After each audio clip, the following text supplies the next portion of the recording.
আজকে আপনাদেরকে একটা মজার জিনিস দেখাই।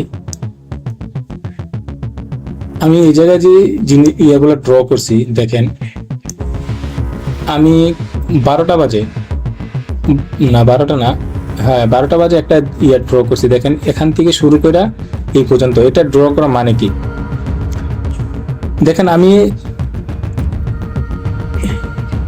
Resistance will become support, support will become resistance. এই জিনিসটা যদি আপনি বোঝেন, যেরকম এই জায়গায় কি হয়েছে, রেজিস্ট্যান্স না, এই নিচেরটা কি সাপোর্ট না, তো এই জায়গায় এই সাপোর্ট, এই রেজিস্ট্যান্সের যে সময় সাপোর্টে তৈরি হইব, তো সাপোর্টে তৈরি হয়েছে কোন সময়, এই জায়গায় সাপোর্টে তৈরি হয়েছে, এই জায়গায় সাপোর্টে তৈরি হয়েছে। যে সময় আপনি বেলির সাপোর্ট কোনটা বুঝবেন, বেলির সাপোর্ট হয়েছে কোনটা জানেন, যে সময় রেজিস্ট্যান্সকে সাপোর্ট বানায় ফেলবে, এটাকে বলবে support will resistance will become support. তো এটা হচ্ছে রেজিস্ট্যান্স উইল বিকাম সাপোর্ট হয়েছে, ঠিক আছে।